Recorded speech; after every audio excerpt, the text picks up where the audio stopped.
भाषा में है।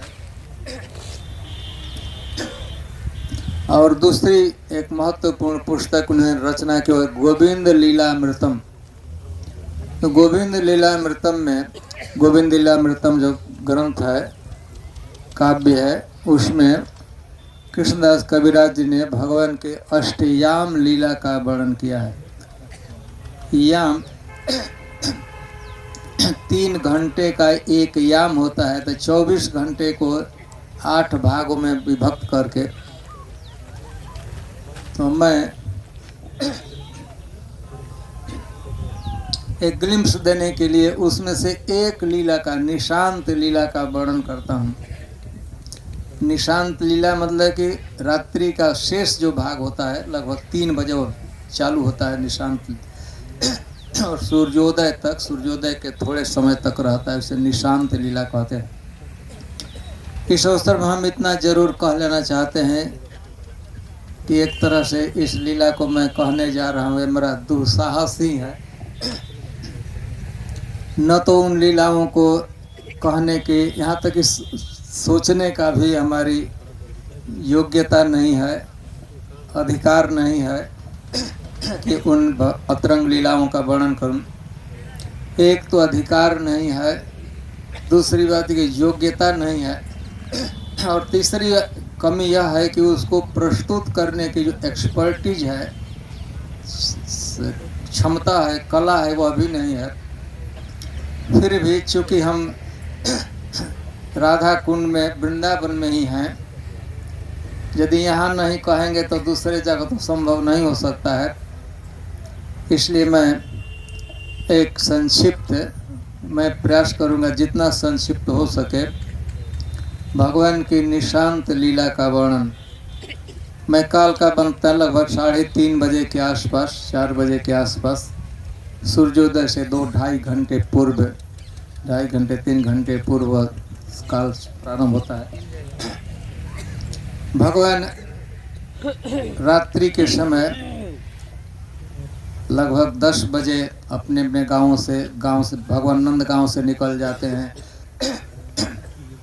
राधा रानी जावट से निकल जाती है, और ललिता ऊंचा गांव से निकल जाती है, तो अपने अपने गांव से निकल जाती हैं। और प्रतिदिन भगवान की रास लीला होती है।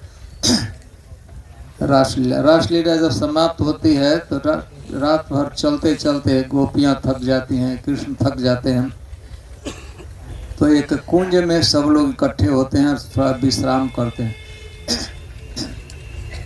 विश्राम जब भगवान श्रीमती राधा रानी कर रहे हैं, कृष्ण कर रहे हैं, विश्राम करते हैं, तो वृंदा देवी को चिंता होती है कि यदि प्रभात हो जाएगा, सूर्योदय हो जाएगा तो लीला में भंग हो जाएगा, क्योंकि भगवान को सूर्योदय के पूर्व नंदगांव में पहुंचना होता है, श्रीमती राधा रानी को जावट में पहुंचना होता है।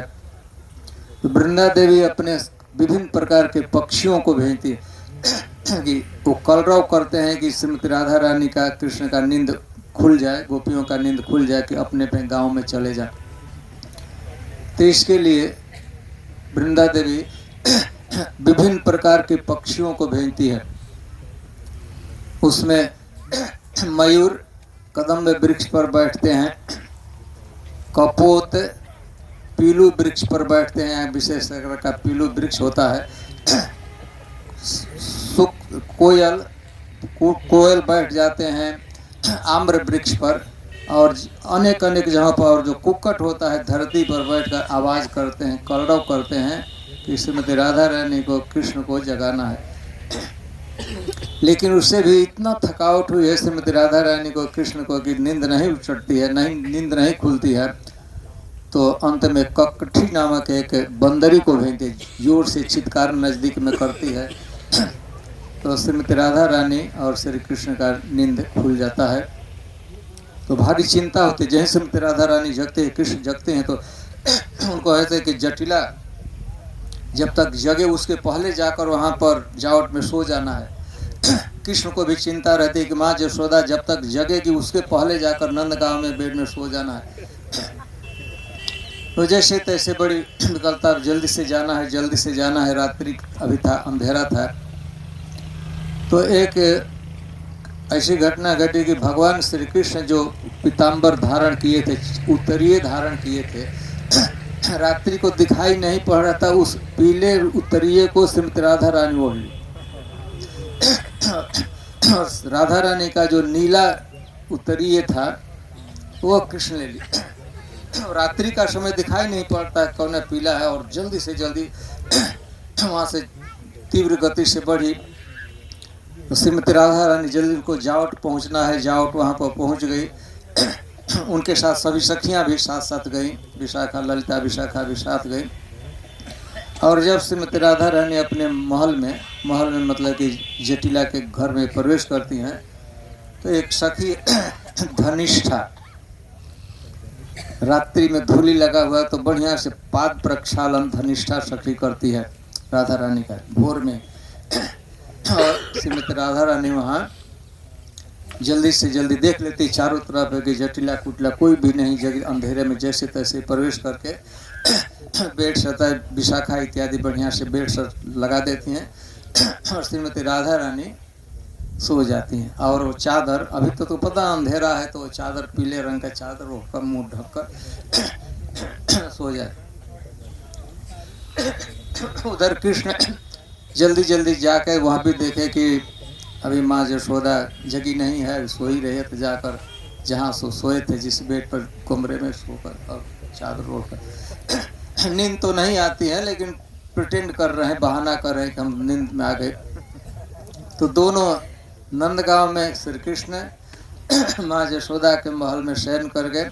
श्रीमती राधा रानी सो गई अपने घर में जाकर जावट में, और दोनों को विश्वास था कि हम लोगों को कोई नहीं देखा, और सच में कोई देखा भी नहीं था, कोई जाना भी नहीं। 10 बजे निकले थे, 10:30 बजे रात में श्रीमती राधा रानी निकली थी। कृष्ण भी 10 साढ़े 10 बजे निकले थे। रात भर रासलीला में भाग लिए, क्रीड़ा किए, और तो दोनों सो गए। इधर हम लोग जाते हैं, मुखराई गांव है, मुखरा राधा रानी के नानी का गांव है, देखेंगे जाएं तो कोने दर्शन आप कर सकते हैं वहाँ से। मुखरा की स्थिति ऐसी थी कि श्रीमती राधा रानी को देखे बिना उन्हें चैन नहीं पड़ता था, लगता था कि निद्रा देवी पता नहीं कहाँ पलायित हो गई। प्रयास करती थी, लेटती थी, लेकिन नींद नहीं आई। तो आधी रात में ही जग गई, और लाठी लेकर वृद्ध है, धीरे धीरे जैसे तैसे गिरते बहराते जैसे तैसे पहुंच गई। कहाँ पहुंच गई? जावट में पहुंच गई। अपनी नातिन को, नानी लगती है, श्रीमती राधा रानी की नानी लगती है, वहाँ गई। तो यह पहुंची तब तक देखे कि अभी जटिला भी नहीं जगी है, कुटिला भी नहीं जगी है, और राधा रानी, उसके मन में राधा रानी के जगने का तो कोई प्रश्न ही नहीं है। बहुत डांटी जटिला कुटिला को, मुखरा, तुम लोग अभी सोई है, रविवार का समय है, श्रीमती राधा रानी को सूर्य कुंड में जाकर पूजा करना है, तुम उनको सजाओ। तो सब लोग मिलकर, वो लोग जल्दी जल्दी जगह, यहाँ रविवार का दिन है और सूर्य पूजा के लिए श्रीमती राधा रानी को जाना है। सूर्योदय लगभग होने वाला है, हो ही रहा है। तो जटिला, कुटिला, मुखरा और भी वृद्ध स्त्रियाँ श्रीमती राधा रानी को जगाने जाती हैं। उस कक्ष में जब ही प्रवेश करती हैं तो ये लोग देखती हैं कि श्रीमती राधा रानी एक पीले रंग का चादर ओढ़कर सोई है। जटिला ने भी देखी कि लेट इवनिंग में जो चादर श्री कृष्ण के कंधे पर था, ठीक वही चादर पहचान। मुखराई पहचान, सब लोग शाम को देखे थे, ठीक वही चादर है जो एकदम लेट इवनिंग को, संध्या काल में श्री कृष्ण के कंधे पर था, वही चादर है, वही चादर है, ओढ़कर सोए। अब तो एकदम से हृदय वितीर्ण हो गया जटिला का कि कृष्ण का चादर इसके पास आ कैसे गया।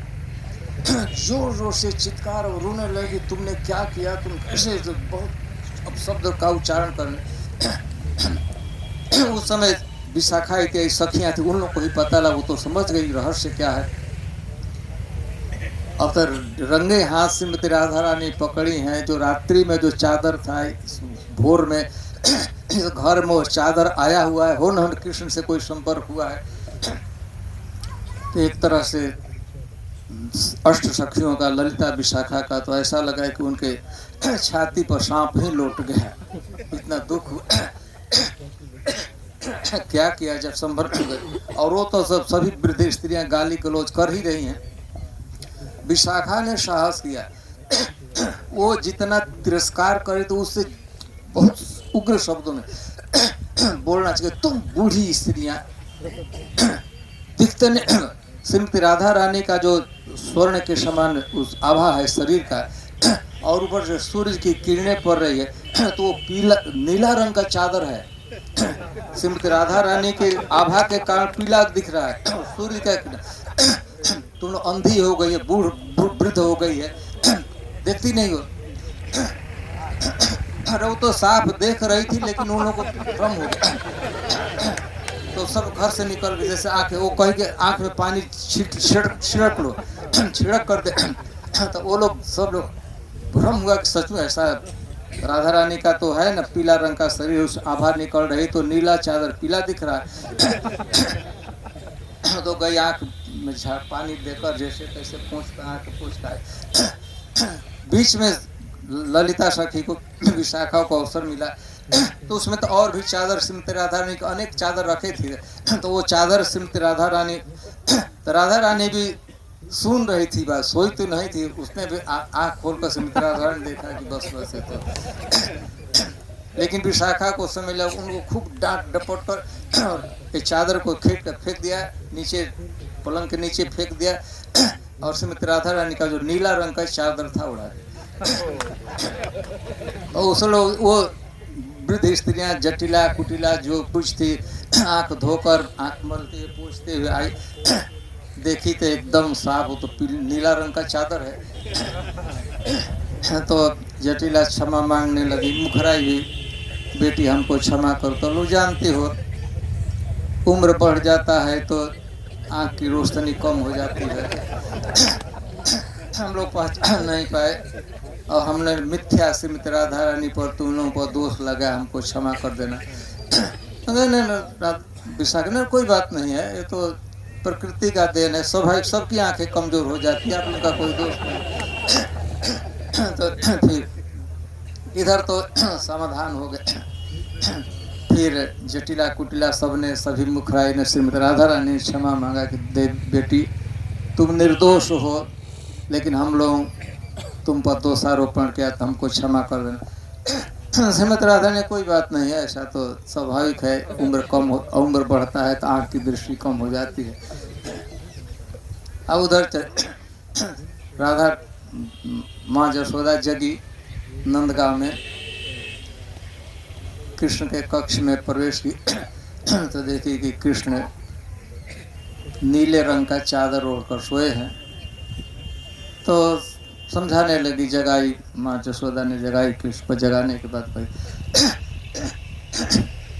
बेटा तुमको ऐसा हरकत नहीं करना चाहिए, जानते हो तुम्हारे बड़े भाई, उनका नीला चादर, तुम उनको भी ठंडा लगता होगा।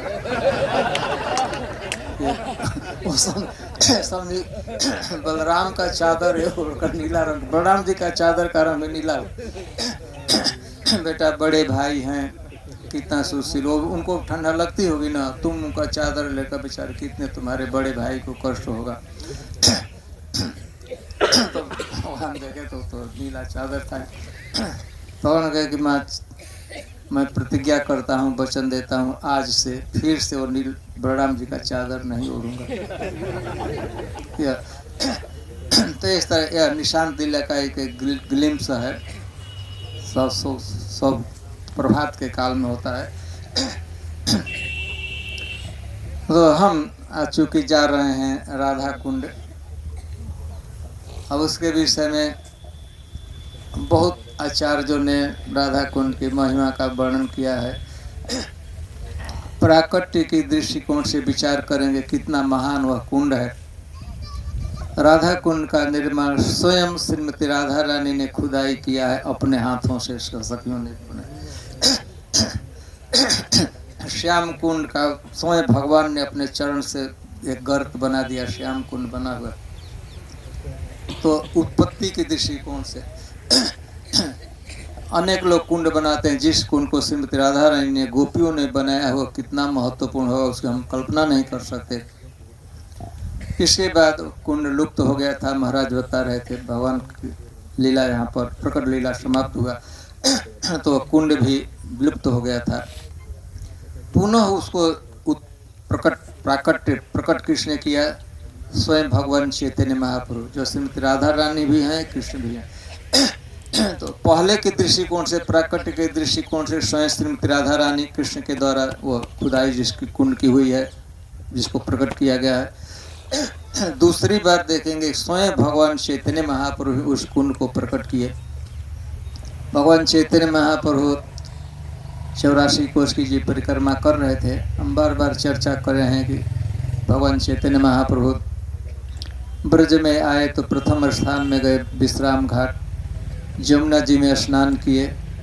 स्नान करने के बाद जन्म स्थान पर केशव जी का दर्शन किए और इसके बाद भगवान चैतन्य महाप्रभु 84 कोष की यात्रा प्रारंभ किए।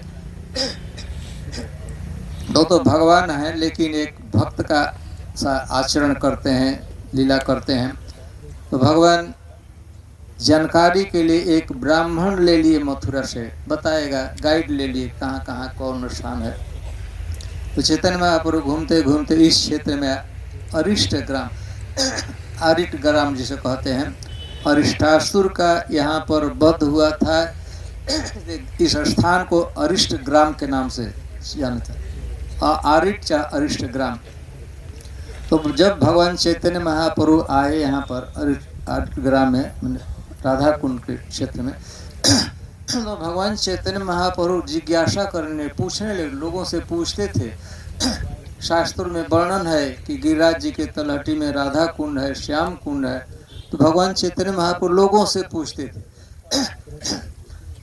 श्याम कुंड कहाँ है, राधा कुंड कहाँ है। तो लोग तो चकित हो जाते थे कि वो पता नहीं था, लोकल लोगों को पता नहीं था। और उनको तो पता नहीं था, जो गाइड थे उनसे पूछने तो पता, हमको ही पता नहीं। जो उनको अपेक्षा की जो बताएंगे कहाँ गिरिराज गोवर्धन है कैसे, गाइड को ही पता नहीं था कि किधर।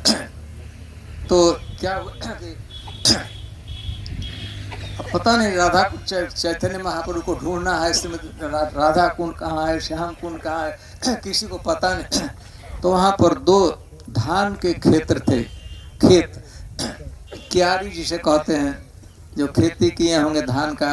यहाँ तो कम होता है, बंगाल में खेती खूब होती है धान की। तो क्यारी होते है ना, मेड़ इसको कहते हैं।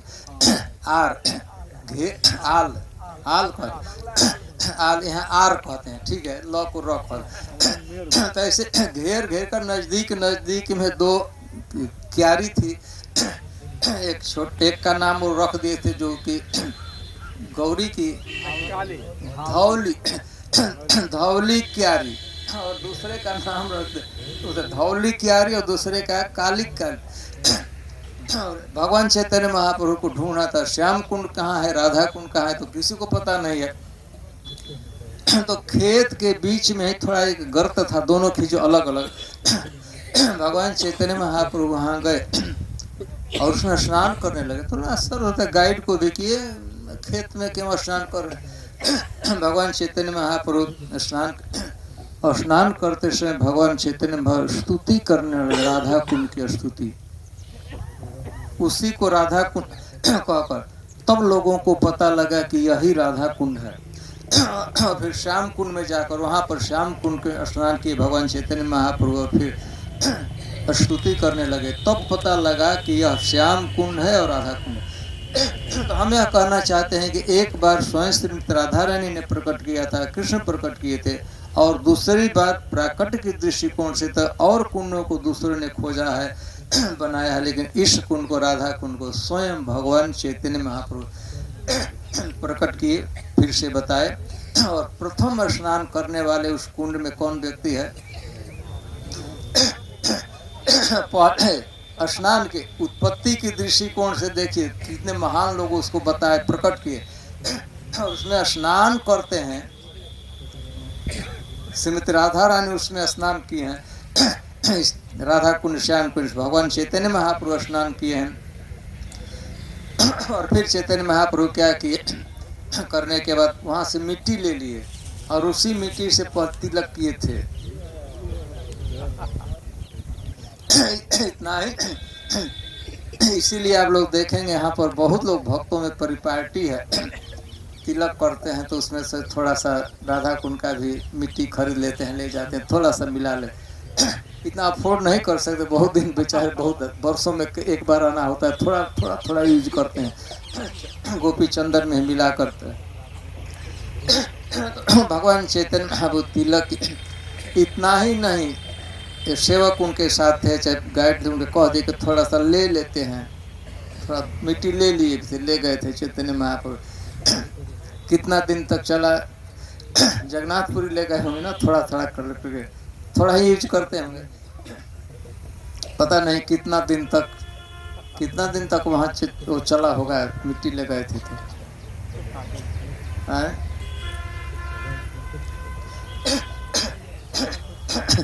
हमें भी पता नहीं कि मैं उस समय वहाँ जगन्नाथपुरी में नहीं रहता था। तो देखिए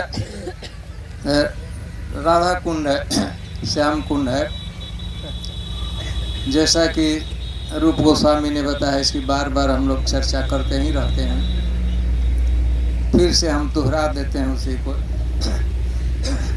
रूप गोस्वामी ने जो श्लोक लिखा है, वैकुंठा जनितो बरा मधुपुरी, मधुपुरी वैकुंठ से भी श्रेष्ठ है, क्योंकि भगवान की यह जन्मभूमि है, भगवान ने यहाँ जन्म की लीला की है। वैकुंठात, वैकुंठ से जनितो, जन्म लेने के कारण बड़ा श्रेष्ठ है मधुपुरी। मधुपुरी मथुरा वैकुंठ से भी श्रेष्ठ है, क्योंकि यह भगवान श्री कृष्ण की जन्म भूमि है, यहाँ पर भगवान अवतार लिए। वैकुंठा जनितो बरा मधुपुरी तत्रापि रासोत्सवात् वृंदारण्यम।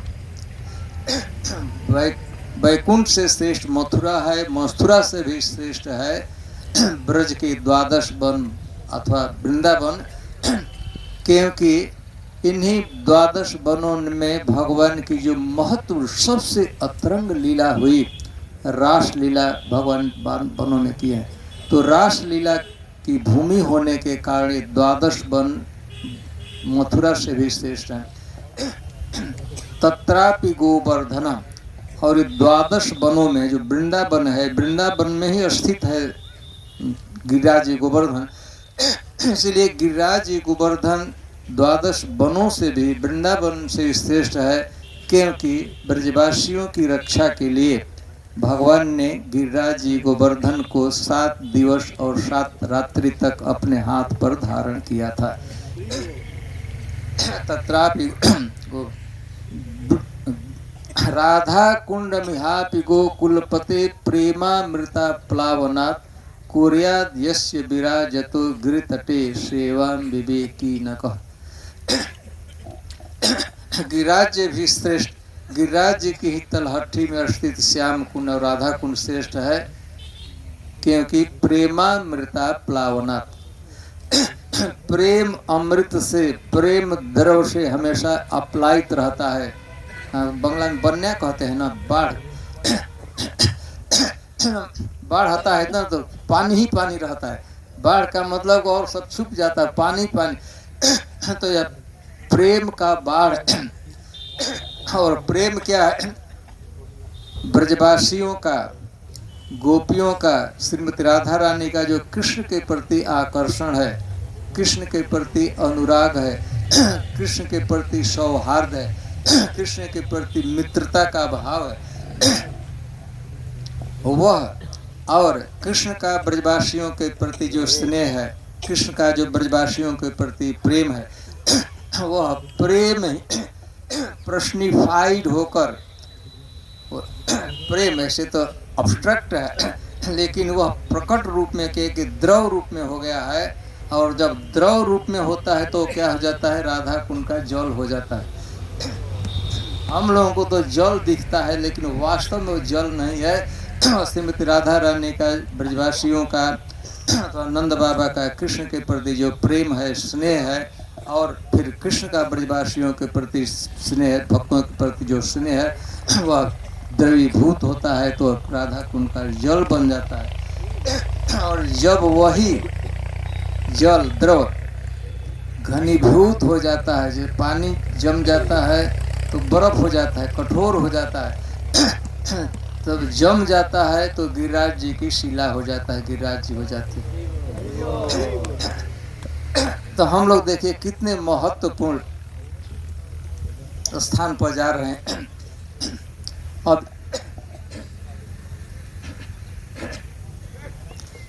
देवताओं लोगों को पता लगेगा, इंद्र को पता लगेगा, नारद जी को पता लगेगा कि ये लोग वृंदावन में जा रहे हैं, राधा कुंड में जा। आपके सौभाग्य को देखकर उनका जीव तरस जाते हैं, ललच जाते होंगे वो लोग भी। अरे हमको एक धूली के कण के लिए ब्रह्मा इत्यादि ललायित रहते हैं कि छोटा धूली का कण हमारे सिर पर, सनकादि लोग तरसते रहते। उसी राधा कुंड के तट पर 1 घंटा नहीं, 2 घंटा नहीं, 72 घंटा लगभग 3 रात्रि आपका विश्राम होगा। तो कितने सम्मान के साथ, आदर के साथ उसका सम्मान करना चाहिए थे जल का। ऐसे महाराज बता रहे तो चैतन्य महाप्रभु की उक्ति है, सभी भक्तों में भगवान के अनेक अनेक एक ध्रुव महाराज प्रिय हैं, प्रहलाद महाराज प्रिय हैं, पृथु महाराज भी प्रिय हैं, नारद जी प्रिय, बहुत से भक्त प्रिय हैं। सभी भक्तों में से सर्वाधिक प्रिय भगवान के कौन भक्त हैं? और भी कैटेगरी अनेक अनेक है। ब्रजवासी प्रिय हैं, ब्रजवासियों में भी श्री कृष्ण को प्रिय गोपियां हैं, गोपियों में भी भगवान श्री कृष्ण को जो 8 सखियां हैं, राधा रानी को छोड़कर जो 8 सखियां हैं, तो चंद्रावली को छोड़कर 8 सखियां हैं, ये सखियां प्रिय हैं।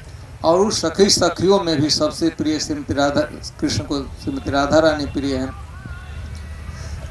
तो जितना उस श्लोक में भगवान महाराज कह रहे थे, चैतन्य महाप्रभु कहते हैं, जितना प्रिय श्रीमती राधा रानी कृष्ण को है उतना ही प्रिय उनका कुंड है। तो उसमें बढ़िया से वह कौन बता रहे थे, आप बता कह रहे थे स्विमिंग के लिए नहीं है, पानी को लेना चाहिए, प्रणाम करना चाहिए, जाकर एकदम सिर पर डालना चाहिए। इतना भी करेंगे तो बड़ा सौभाग्य है, और जिसका सौभाग्य है तो स्नान भी कुछ भक्त लोग करते हैं। तो हम लोग वहाँ जा रहे हैं और इस धाम की महिमा है, राधा कुंड की महिमा है। चाहे प्राकृतिक जगत है अथवा अप्राकृतिक जगत से, इससे महत्वपूर्ण, इससे बड़ा, इससे बढ़िया कोई भी स्थान नहीं है। वैकुंठा जनितो बरा मधुपुरी तत्रापि रासोत्सवात् वृंदारण्यमुदार पाणि रमणात् तत्रापि गोवर्धनम् राधा कुंड मिहापि गोकुलपते प्रेमामृता प्लावनात् कुर्यात् यस्य विराजतो गिरितटे सेवा विवेकी न कर। अंतिम रूप गोस्वामी कहते हैं, विवेक क्या अच्छा है क्या बुरा है इसको निर्णय जो कर लेता है, उस जो बुद्धि कर लेती है उसको विवेक विवेक बुद्धि, उसका विवेक। तो थोड़ी भी जिसमें विवेक बुद्धि होगी, क्या अच्छा है क्या खराब है। आप लोग जानते हैं विवेक बुद्धि में एक हंस का बड़ा नाम आता है। हंस एक पक्षी होता है ना, हंस, स्वान।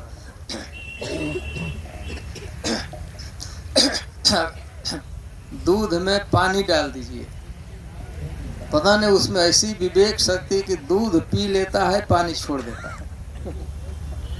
आप लोग ने एक बार मिला देना, आप लोग ने ऐसे दूसरी बात है कि आप उसको खौलाएंगे तो पानी उड़ जाएगा, हम तो बन जाता है लेकिन वो कुछ आग जलाने की नहीं। आप पानी और दूध एक में मिला दीजिए, हंस को दे दीजिए, पानी पी जाएगा, दूध पी जाएगा, पानी छोड़ देगा। तो यदि उसमें विवेक बुद्धि है, क्या अच्छा है, क्या ग्रहण करना, जिसमें थोड़ा भी विवेक बुद्धि, वह कौन ऐसा व्यक्ति है जो राधा कुंड का सेवन नहीं करना चाहेगा। तो इस अवसर पर अच्छा है राधा कुंड में जाते हैं तो हाथ बटाइए, कहीं गंदगी दिखते तो जाकर साफ कर देना चाहिए। जाएंगे ना वहाँ पर तट पर जाएंगे तो थोड़ा सा अपना हाथ में कहीं से कोई गमछा से कोई पोंछ दीजिए, कोई फूल इधर उधर कुछ गिरा है तो उसको फेंक दीजिए। और अपने स्थान को भी, जहाँ हम लोग रहते हैं तट ही है, गिरिराज जी के तलाठी में, राधा कुंड के तट पर रहते हैं तो गंदगी नहीं करना चाहिए। तो हम लोगों को इस तरह से यह राधा कुंड की महिमा है। गिरिराज जी के विषय आप जानते हैं।